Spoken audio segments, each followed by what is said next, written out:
What's going on? What's going on? How's everybody doing? Hope you all are well on this Tuesday night for another episode of Local Musicians XP. As you can see, I am flying solo for the moment. I do have a trusty co-host that is going to be joining me here momentarily, having some technical difficulties, but they will be on in just a second. Hope everybody is doing great. We've got a bunch of people that are in the chat. Podhorser, what's up, man? You were in early. I think you're trying to make up for your absence for last week or so. John Lamatina, good to see you. I saw you earlier today. Greetings from an unhappy baseball fan. Uh-oh. Well, the Yankees must not be doing so well. That's the only reason he would say that. Man, I can't even follow baseball anymore. I don't know who the players are. It's like crazy. My man, Nick, what's going on, man? Thank you for the handwritten card that you gave me last night. I hope you had a great birthday, and you sounded good last night at the session, my man. So good to see you. Hey, Dina. Hope you guys are good. Saw you last night too. So hope everybody is doing fantastic. Podorzer says, happy Tuesday. I'm back. So do you want like praise? No, man, we glad to have you back. And it was okay to see you last night. It wasn't great, but it was okay. Yeah, good to see you, man.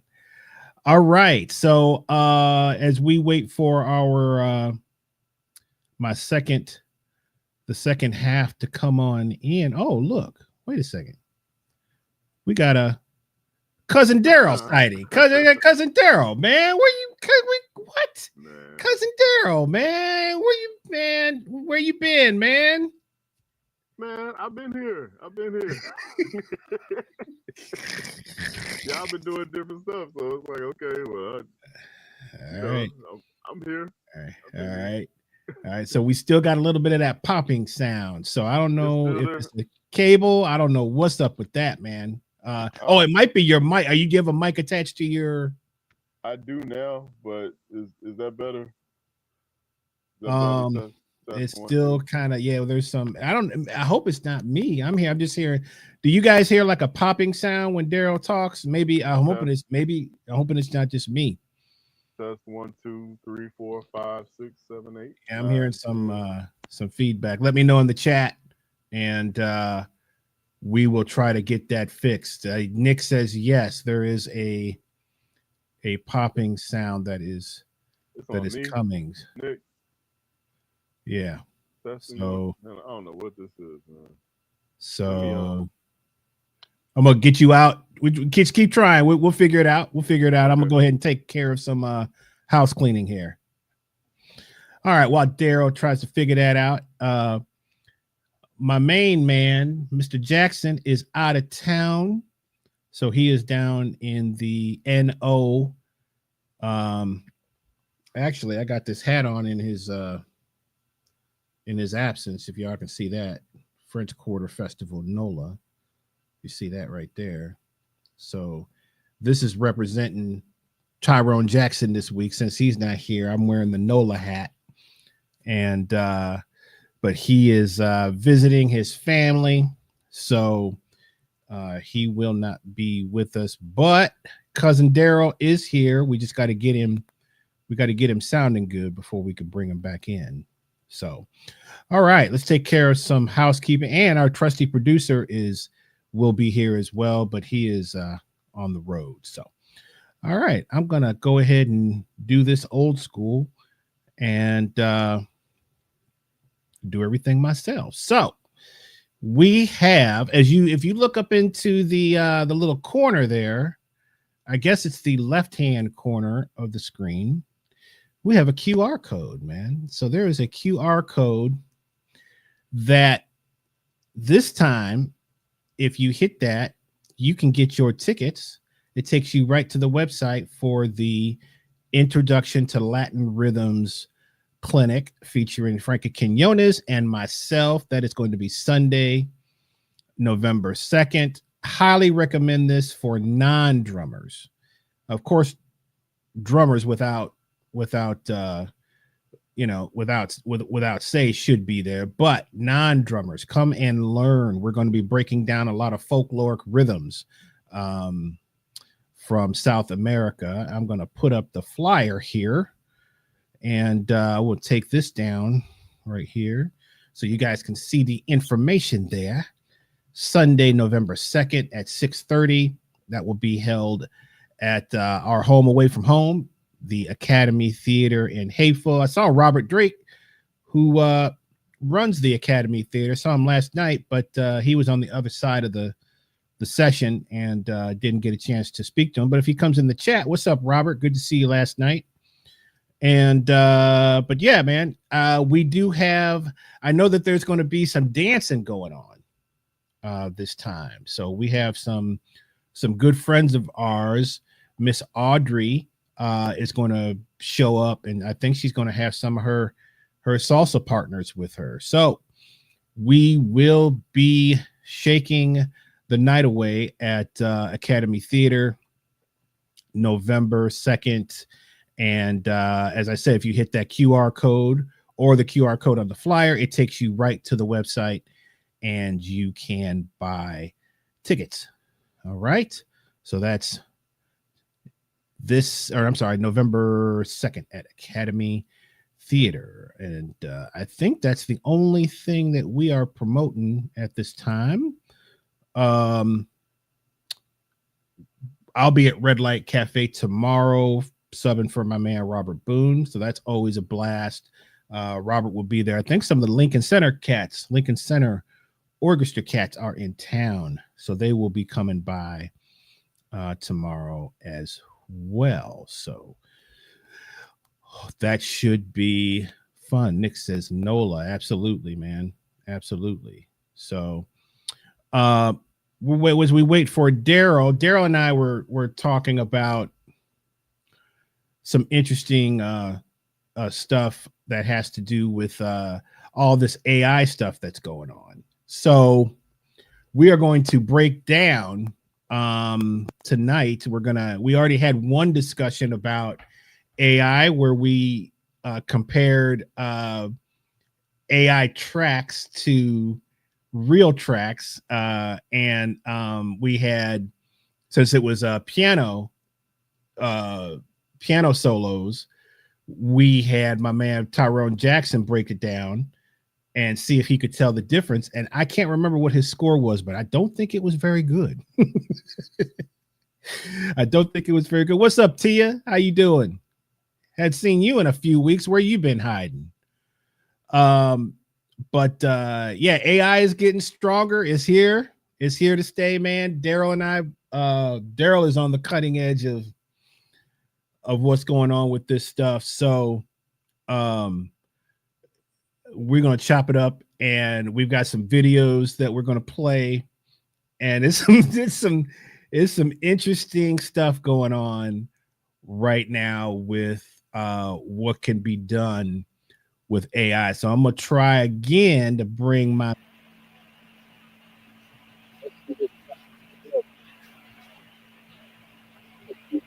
Oh, okay.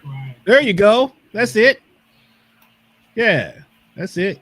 So you can hear me? Yeah. Now you're nice and clear. Okay. All right. Yeah. There you go. Yeah. Nice and strong. Got a strong voice, bro. Yeah, I had to make some adjustments. Had to make some adjustments. See, that's what we do, man. You got to make some adjustments. You know? Yeah. So I kind of warmed up everybody about the conversation that's about to happen. And you know, when it comes to AI, there's a lot of fears, and they're probably, depending on what line of work you're in and what circles you run in, you may have some problems. But Yeah. I think everybody is going to be affected on some level. Um, and the debate about, you know, in our line of work with music, um, I think is interesting because um, I mean, there's been versions of AI around for a long time. I mean, when people with the drum machine came in, it was over. Oh, drummers. Oh man, we ain't no drummers gonna work no more. Right. You know, the drum machine gonna replace us. Everybody crying, you know. Um, and as you saw, that didn't happen, you know. And actually what happened was the people began to use the two together, right? So you had Right. the sequence part and you have the live drummer. So live drummers had to get it together to be able to play with what? With the computer or with the sequencer. Right.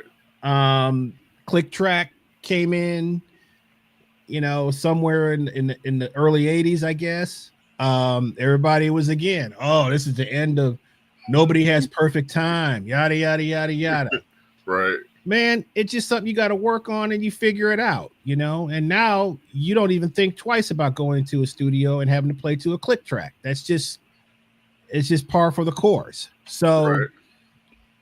I think that what's happening now, though, is that people's music is on the verge of getting replaced. So this hits a different, this hits a little bit of a different vein, right? Because now people are worried about, dang, am I even, is my music even going to be relevant? Well, a lot of the music that I've heard for the last 20 years, I would like it to go away too. So that's just one man, that's just one man's opinion. Yeah. But I think a lot of the lower in the bar, a lot of people, you know, all of a sudden everybody can do music in quotations. I do music, I do music. So the bar has been lowered to where, oh, everybody can do it. Everybody, Yeah. oh, all you need is a home studio. All you need to do is learn how to work a turntable. All you need to do, all you need is a microphone and yada yada yada. So the lowering of the bar has now, in my opinion, opened up the door for what's about to happen with AI, which we're already seeing. If you go on YouTube or if you go on Spotify, if you go, you're seeing AI records, AI artists. And I got fooled by one. I'm not going to repeat that story. You guys know that story. I got fooled by one because I was digging it. I was trying to find out who was on the record, who produced it. I wanted to know who the drummer was Wow. because it spoke to me, the style of music that I like, you know, which is 70s funk pocket, warm analog sound, great drum sounds, soulful vocals, great song. The song had chord changes and melody and a bridge. Can you believe the song had a bridge, D? It had a Yeah. bridge. Yeah. So all of these things to say, I am getting off my rant here, let you have it, but I think the door was opened, man, by the dumbing down of everything. So where do we go from here? We got some interesting clips that we're going to play, but you've been like really studying this from a lot of different angles. So give us your take on what's about to happen. I mean, as far as what I think is about to happen, you know, like it comes down to this. Okay, we can have an infinite number of tracks, an infinite number of songs out there in the market. Yep. But I mean, you can make the argument that we have an infinite number now without AI. I mean, it's so many Mm-hmm. people because of Mm-hmm. the accessibility of the equipment and everything, and Mm-hmm. just the way it's gone. That there are a lot of there's already a lot of human competition. Now you have this AI factor. So I mean, that's gonna make it harder to get heard. But then at the same time, like, you know, I mean, being realistic, marketing is gonna be a part of what's gonna get you as a human to be heard, which has been the case. But now, like, okay, now you just have more competition, you know, but there's a finite number of listeners, so nobody, you know, people are not going to be able to take all this music in. You're only going to get them to be able to take in so much anyway. So now it's just a competition to be heard when it comes to recorded music. But on the other hand, live music, that's a different thing. And you know, it's like now it's looking like it's even more important to push this live, you know, the live music thing, and to solidify yourself in that, because, you know, you can push a button and create an album. You know, that's where it's going. That's where it's going. So that's the future I see for it. Is it going to displace some musicians? Yeah. Yeah. I mean, you know, it's been doing that. So it's just going to keep doing it. It's just going to do it better now. Because like one of the video that I sent you, you know, this dude he programmed something on his keyboard a long time ago, and, you know, technically he could take that out on a gig. There are solo musicians that go out on gigs with a keyboard or pre-recorded tracks and play that stuff, and, you know, and at the end of the night they go home with the 500 instead of having to split it 5 ways. I mean, that's been a thing. So, you know, I don't see it as much different now. It's just now that guy who had the cheesy Casio sounds now has something that sounds like real players behind him. As far as like what I'm trying to understand, like they just signed this artist who I believe is from Mississippi. He got a $3 million deal for their AI artist who's a singer, like, looks like a black woman singer. And I'm trying to understand, how is the concert going to go? How are you going to present this live? Is people going to go and look at a projector, you know, and will people go for that? Like, versus actually seeing real humans that you can interact with and have a human experience with, rather than having an experience with a machine. Like, I don't, you know, that's the question that I'm like, how are you going to get past this? Because as far as recorded music, yeah, we might be cooked, but live music, I just don't think humans are going to be. But see, I can say that, but we go and watch projectors all day when it comes to movies. You know, we pay big money to go sit and watch a screen. So I don't know. Like, there are a lot of questions. Yeah, I mean, you know, we'll tackle the live thing in a second, but the you know, what's been going on, just like you said, man, with the cat that can take the keyboard to the gig. He's got everything already. And I know some great musicians who can play, who are highly qualified, but they figured out, well, man, I guess I'll program my stuff and go out there and try to get these parties or get these little corporate gigs or whatever, and play the tracks. And I mean, some prominent cats that do that because they got to pay the bills, and they can make more money doing that than playing in a group where there's 4 or 5 or 6 guys. So we understand that, you know, but that's more, I would say, like background. Like they do like more it's like background. They're not like a featured artist, you know. They're not selling tickets, right to perform a concert. But I think the phenomenon of the DJ though was the first step of, oh, we don't need a band, we can just have this DJ play you know, what I don't know. I'm not even talking about a DJ that plays like that plays cuts, that plays. So I'm talking about these DJs that sell out stadiums. Right. Oh yeah. And they have, you know, the light show and like the whole nine, bro, the whole like mega system. It's absolutely crazy. So that sort of was the first step of, oh, we don't need a band anymore. You know, this DJ goes up there in front of hundreds of thousands of people. Right. I mean, I've seen DJs at Wembley Stadium, you know, yada, yada, yada, yada, yada. So, you know, one thing that is going to be interesting, like you said, is going to be the live performance angle. How is the live how is the live performance going to be done by an AI artist? Are people going to pay? Are people going to buy a ticket for that? Right.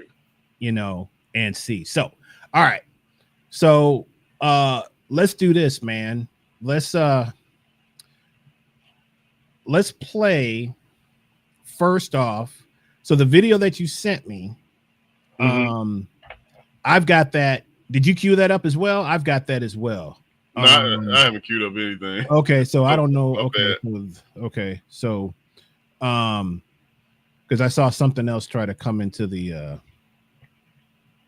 stream. I'm not sure what that's me. I was trying to get it on my phone. Okay. Yeah, that's just me. Got you. All right, check it out. So I'm gonna share this page. And let's see here. We're going to share screen. Okay. And there it is. And we're going to blow this up.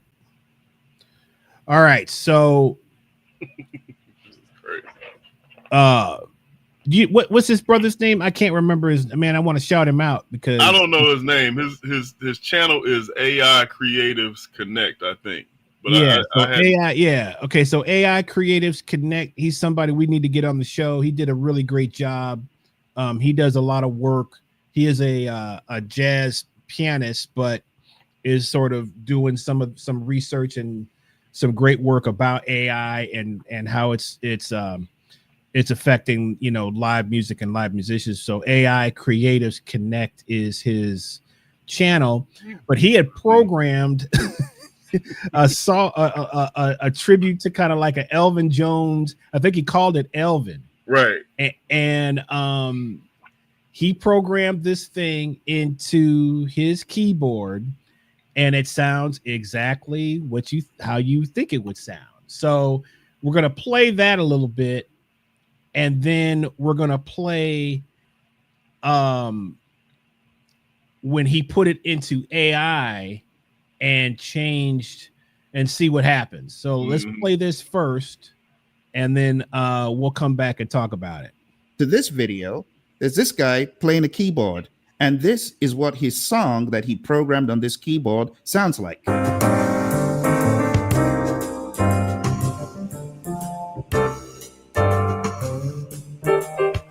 That's straight out of 1990.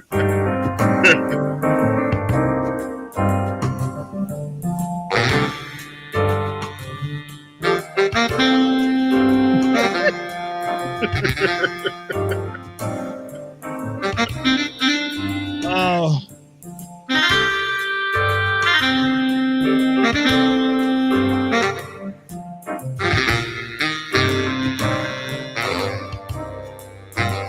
Terrible. Like, yeah.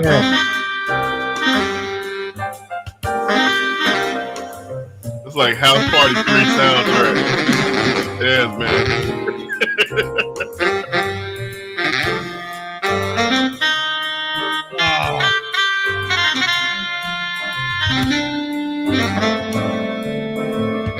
We'll let this play just a little bit longer. And okay. Then,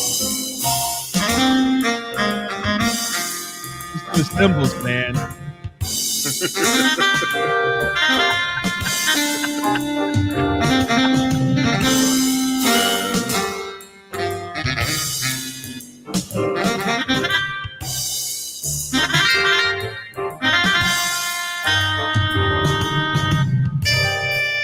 Oh, okay. I can't take no more. Okay, I can't take anymore. I can't take anymore. I can't take anymore. All right. So anybody who's had experience with trying to program stuff into the keyboard, that's what it used to be like, right? So and basically you're trying to make a demo that you're trying to, showcase, whatever for the, to give to the group, or you're trying to formulate something that you can record or whatever. You're going to replace all those parts. Okay. Mm-hmm. But that's what it used to sound like. Right. So now we're going to play what happened when he put it into AI. And I think I have it at the right place. So let's see. What happens when he takes it into Suno, right, Daryl? Right, Suno. Okay. So and he put his song that he put in the keyboard, he put the same thing into AI, and let's see what AI spit out for him. All right. I think you get the idea. Now, what happens when you take that song and you feed it into this thing called Suno, and the song sounds like this?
All right, I think you get the idea. The first track I played, no AI influence, just me. I sequenced the entire thing on my keyboard. The beat, the bass, the keys, the saxophone, it was all programmed by me. It was all played by me. This isn't like one of those arranger keyboards that you press the buttons and it creates the whole thing for you. No. I did it from scratch. Programmed the drums from scratch. The idea, pretty much, I channeled my inner Elvin Jones and created that, because that energy, that is synonymous with Elvin Jones, the great Elvin Jones. The sax, I tried my best to channel the best Coltrane I could, the best McCoy I could, and the best Jimmy from John Coltrane's quartet in the late 60s. Got that feel, played it on myself on the keyboard, then took the prompt, took that music, and put it into Suno.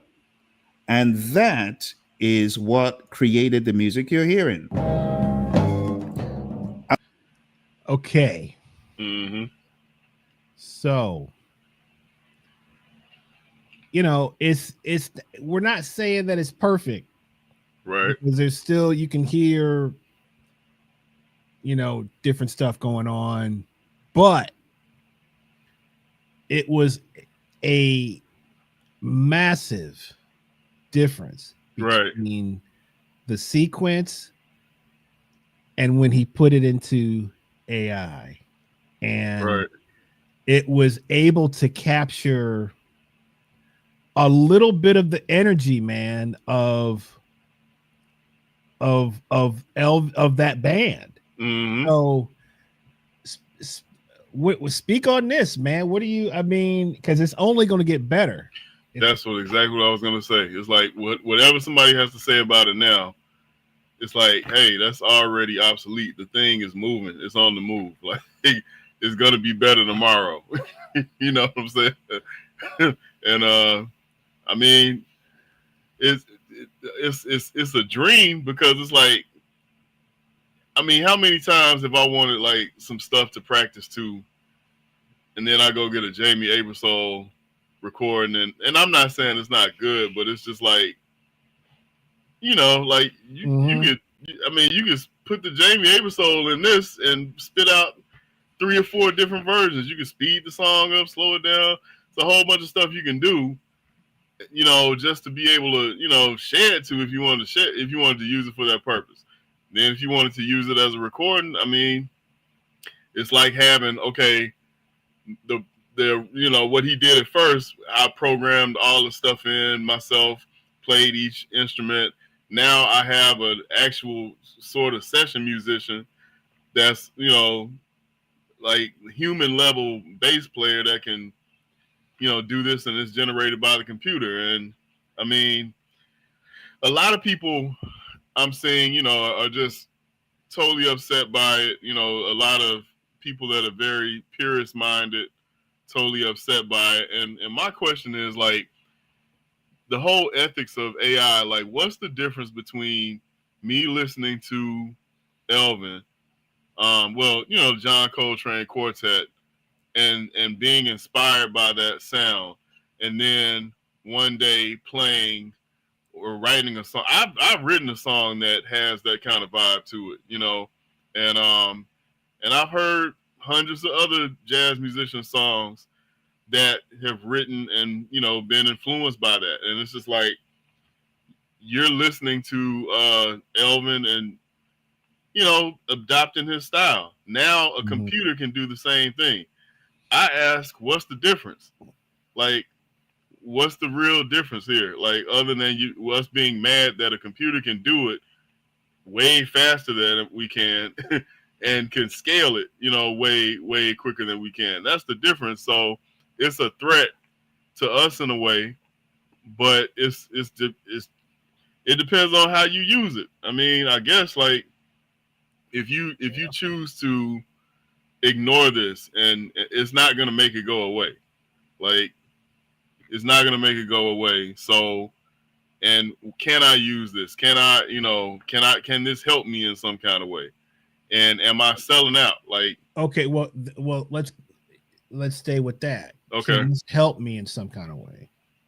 Because, you know, as you've already said to me many times, what you can't fight it is here. Mm-hmm.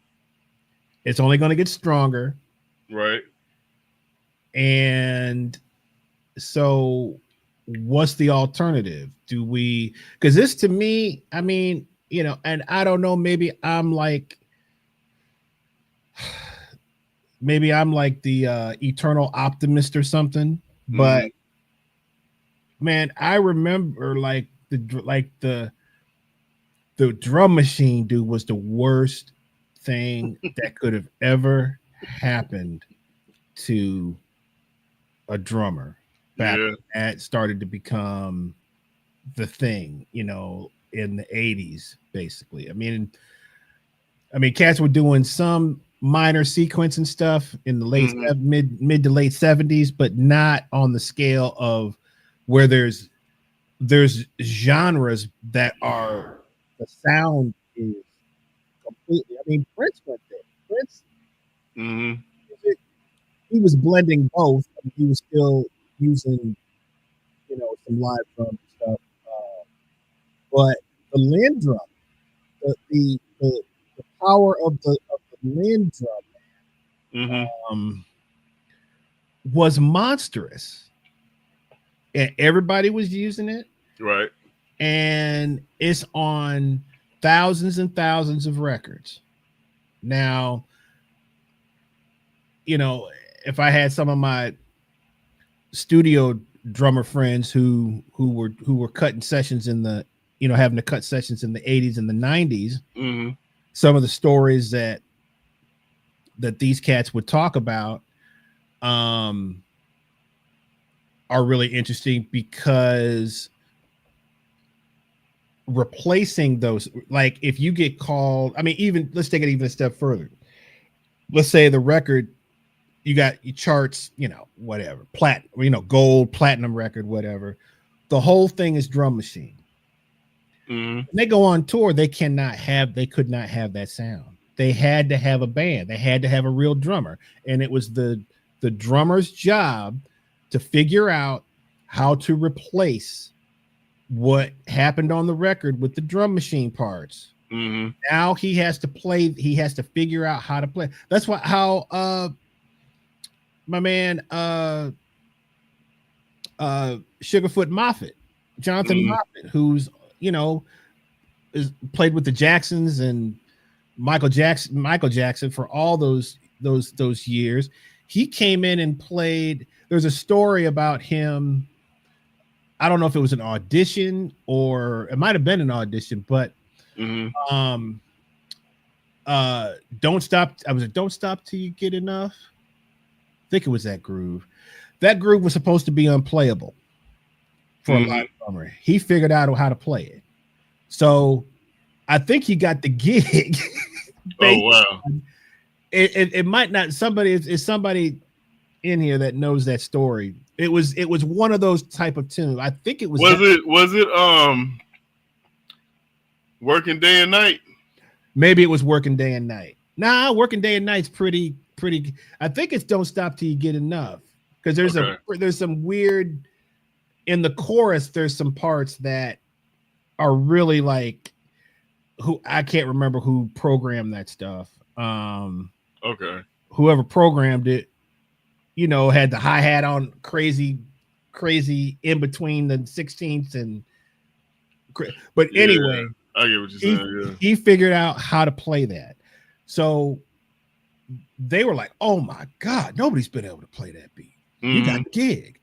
So are there going to be some? I guess my question is there going to be similar stories here? Because back then, man, you couldn't. Now there were some maybe like new wave groups or whatever that didn't, just went and they just had the drum machine playing through the whole thing. There were still cats up there, but for the most part, you still had to have a band. So that's really the question: is how live, as you said, is how is it going to affect? Because I think you're right. I don't think people are going to pay a ticket to see something that's, well, I shouldn't say that's not real, because people are doing that, but to see an AI artist, are people going to pay for that? Or is that, I mean, can you have the AI artist and a real band?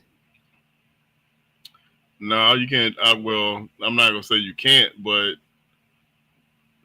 at this point, that would, I mean, you might as well put a robot up there. Is there going to be a hologram of some? That's what I'm thinking.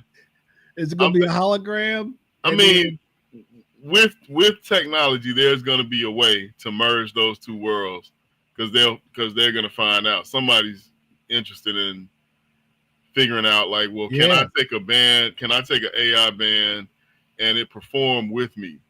Ooh. And all the parts come out. Ooh. But it's coming. I mean, it's just a matter of time. But for right now, like I haven't heard anything like that. All of what we're dealing with now is just this ability to mimic songs and reproduce songs on the spot, but not the ability to interact.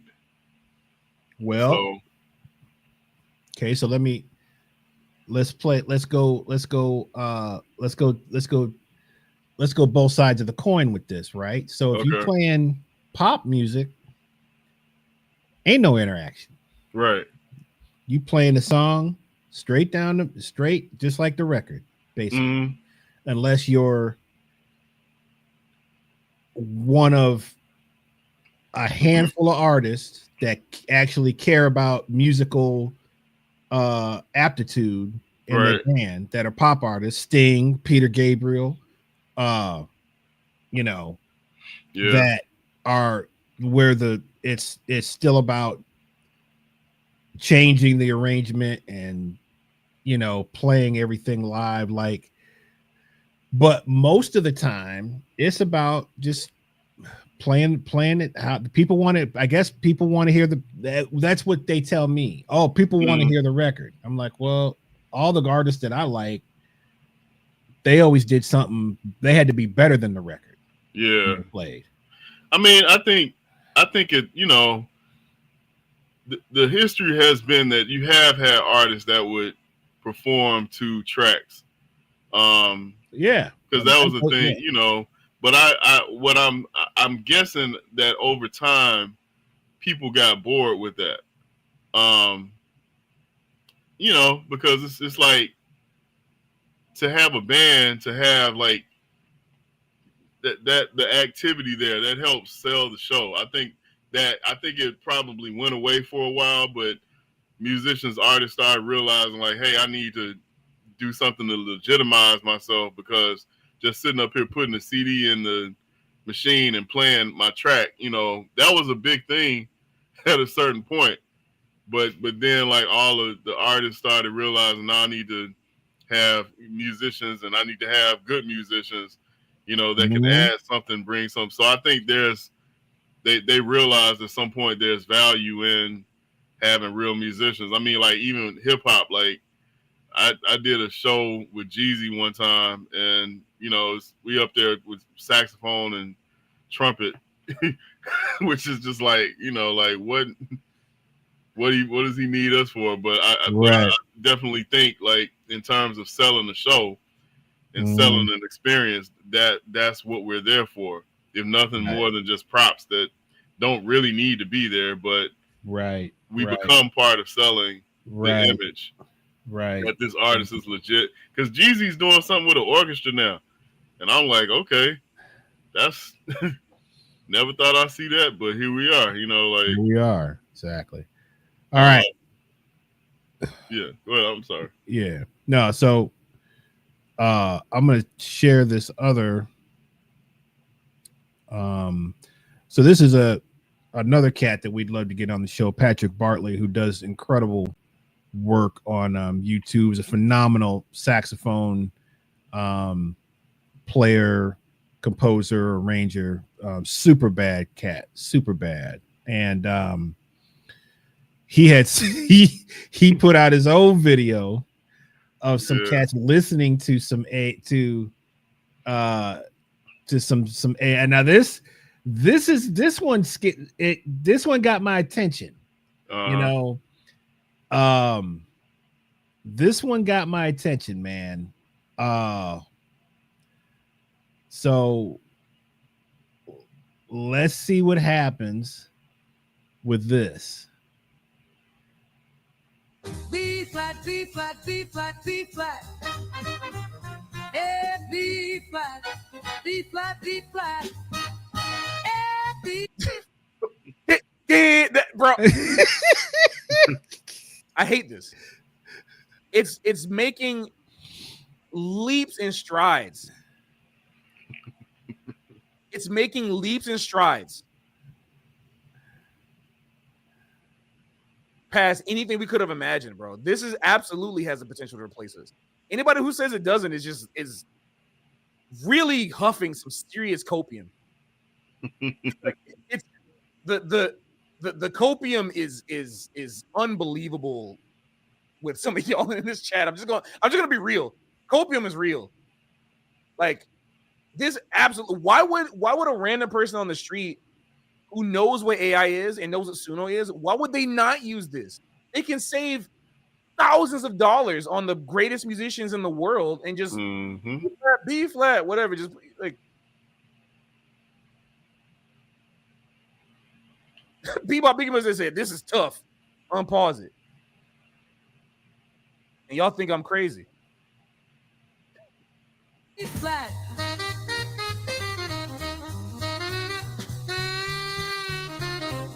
Bro, it did the tone, bro. This joint sounds straight up like Hank Mobley. It's some Hank Mobley, Junior Cook, Alcone.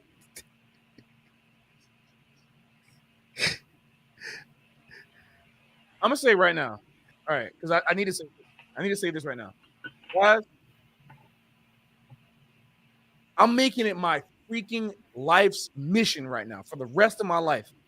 We're fighting against this. Like, I want y'all, because I just saw like, you said like there's somebody that posted a message right saying this is scaring me because I'm a high schooler who wants to go into jazz performance. By the time I graduate, God knows where this is gonna be. Like, do I even have a chance? Am I cooked? That is, whenever y'all that love AI and are touting this is a message to all of y'all. These are the type of messages that you need to be wary of. You need to understand this is the type of fears that kids have. There are more people today. I want to argue there are more people today that are eager to learn jazz than there's ever been. Ever. One, because by sheer number, there's more people in the world than there were 100 years ago.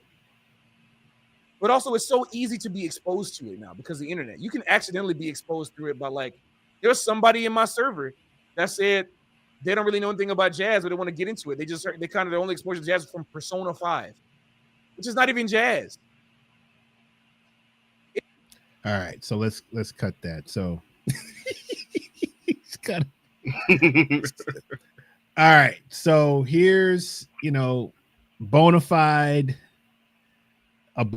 dude. Yeah. Who is he's reading the writing on the wall, as they say. Right. The effect of kids, not or what's the effect going to be on those who want to learn how to play? Is that even going to be a thing in 10 years? Yada yada yada. Yeah. So I don't know what the future holds, but I'm telling you, man, when the drum machine stuff started and the synthesizers, and it was the same conversation for a lot of people. So everybody had to what? They had to adapt. Right. You just adapt, right? Right. So what's your advice, or not advice maybe, but like what's your take on the adapting process? Because that's very much where you are. You're like, yeah, you're not even that concerned about, because you're like, man, it's gonna help me do what I want to do. Right. Which, I mean, dude, that's a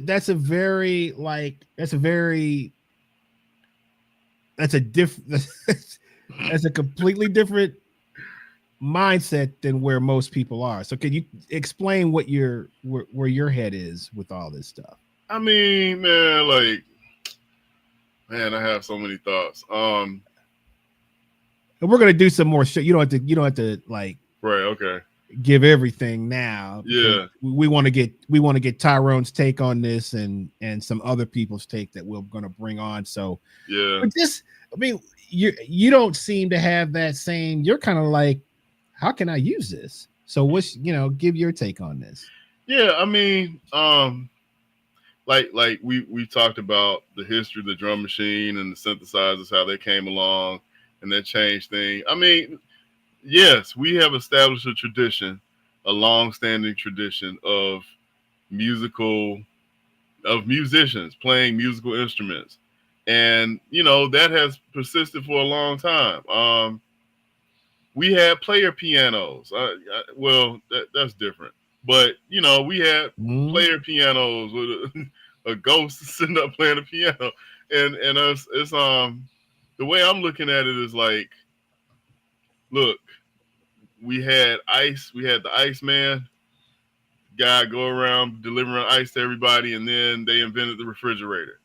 And either you're gonna say, as an Iceman, you're gonna go crawl in the ditch and cry and say it's over forever, or you're gonna adapt. And there are some ice men that adapted. They started chopping the ice up, putting it in bags and selling it, and that's persisted to this day. I like that. I like so that. To me, it's about adapting. Hey, it might make some things obsolete. It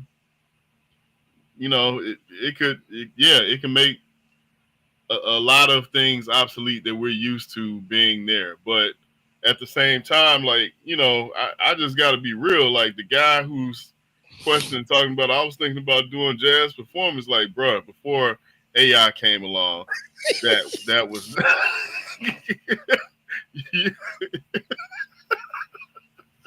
You say that was questionable already? No, that's been questionable for a long time. I mean, the corny joke, how do you make $2 million playing jazz? No. How do you make $1 million playing jazz? Well, you start with 2 million. And then, yeah, like, are we serious? Like, yeah, there are a lot of people that are interested in playing jazz. Shark Tank, the show Shark Tank, you're either a hobbyist, you got a business, or you got a company or whatever, however Mr. Wonderful says it, which, I'm not a fan of him, but if he's telling the truth, he's telling the truth. A lot of us are going to be on the hobby end of this. Yep. Going to be on the hobby end unless you can find a way to monetize and then turn it into a business or turn it into, a career. Otherwise, we're doing it because we love it. And anybody can do it because they love it. But, if you're talking about making a living out of it, nobody owes you a living just because you became good at this. I mean, you hope and pray that you can make a living at it because you've invested yourself into it and invested the time that it takes to become great. But still, that doesn't mean you are owed like a position or anything. Like, this is the world we live in. This is how things change. And there are certain musicians that, have found ways to. I asked Terrence Blanchard one time. I walked him out to his car one time, and he had a Porsche, and I was just like, I'm looking, and I was like, hey man, let me ask you a question.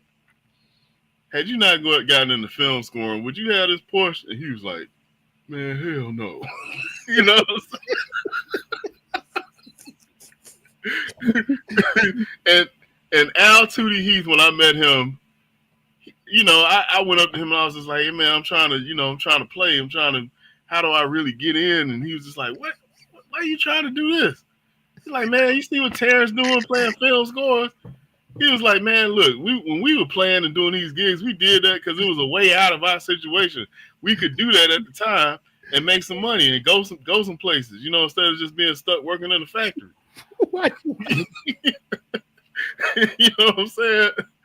But he was like, man, shoot, don't be trying to, get out here just, playing these $50, $100 gigs, and it's just like, that's a very real thing. Like, are you willing to sacrifice so you can play jazz and neglect yourself, your physical health, your physical well-being?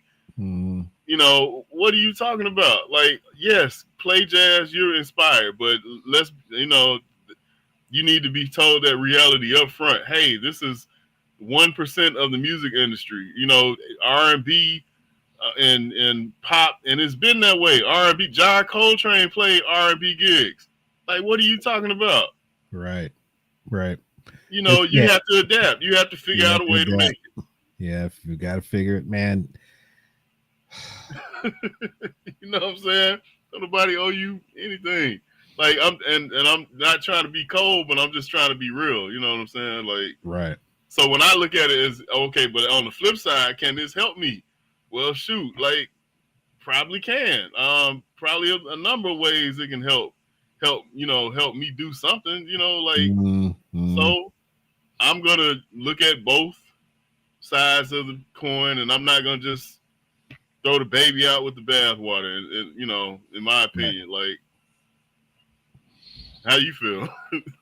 Yeah, I mean, no, well, we can wrap it up, man. I mean, I just wanted to touch on some of this stuff, but I think that's the attitude that you need to have is, first of all, you kind of, you don't really know what's going to happen, but just because, I mean, I understand the fear of it.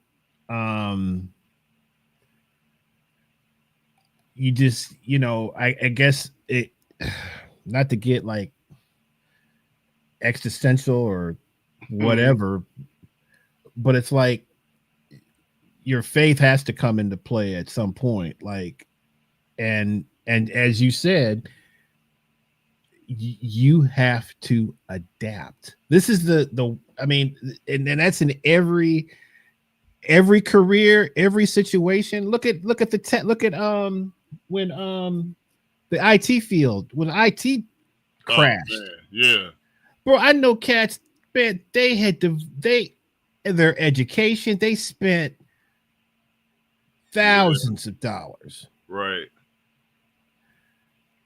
That went away. They you know, at least, I mean, I'm sure some people struggle, but the cats that I knew that were, they figured out and they moved into something else.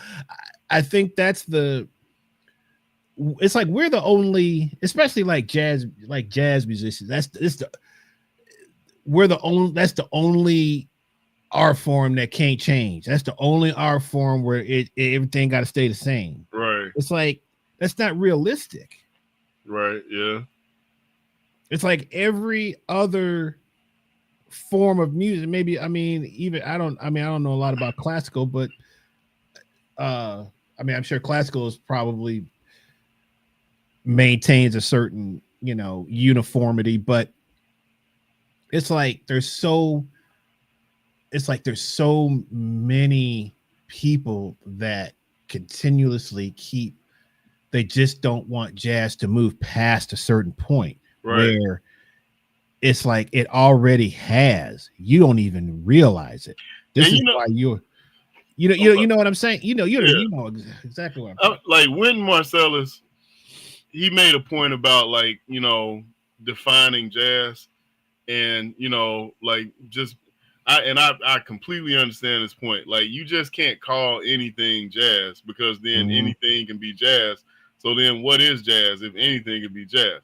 I understand that, but a saxophone is not synonymous to jazz. Like, it, you know, it is in our minds, it has been built up that way, but you can put a saxophone as an instrument. You put that on anything, you know, and be a part of another genre. So I think there's an argument about the name jazz and what it means. But at the end of the day, if I'm going to play this saxophone and change from swing and blues to, you know, blues and funk, and that's a different thing, you know, and you don't want me to call it jazz, like, I understand why. I don't think it's going to be realistic that people are going to actually, you know, adapt to that really quickly as far as fans and listeners. But at the end of the day, it is what it is. Like, there's going to have to be, if it's not selling and you don't have enough to sustain yourself off of it, then you're not going to be playing the music anyway. I mean, you'd be playing it on the street, you know, and hey, maybe you can make a living that way, if you just really love it that much. But I just saying, just be real about it, you know. Don't act like, yeah, this we're gonna have, everything must change. You know what I'm saying? That's the law of the universe we live in. Change is inevitable. Some things remain the same, but other things change. So hey, what are you gonna do? So yeah, man, let's wrap it up there. But I mean, again, we're just, because some people I think are oblivious to what's happening. So if this brings some attention to some things that, you know, you might need to check out, I think it's a good idea to just know how things are moving. And you know, again, it's just information. But don't be void of information. Don't Right. be stuck, in a certain mindset that doesn't allow you to, broaden what you don't know and give you, because you have to, I'm one of those guys. There's a lot of stuff I don't follow, because there's so much like negativity. There's so much like, but you can't totally shut it out. I have to know there's certain things I have to kind of keep an ear on. And, but this thing, I think for musicians, I think it's something that, I see it. I'm not that convinced that it's going to be all bad. Because man, I've lived my whole life as,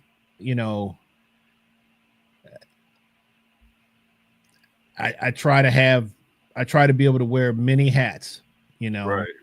I try to, I try to do that as well as I can.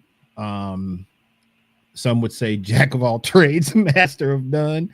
Yeah. I don't know about that. I don't know about that either. I mean, I don't know about that. I so I'll put some of my knowledge and stuff up against a lot of people. So, but you just have to adapt.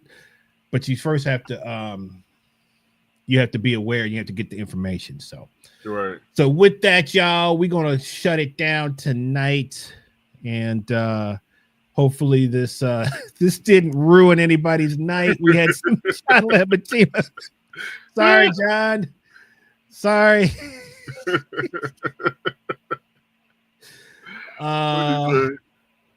He said, I don't know what is worse, the ball game or this conversation. AI is killing us. Very sad. Well, you're gonna be all right, man. You're gonna be all right. Yeah. All right, y'all. I'm gonna be at Red Light tomorrow. I wish I knew who was in the band, but I don't. But I will be at Red Light with Gordon Vernick tomorrow night. The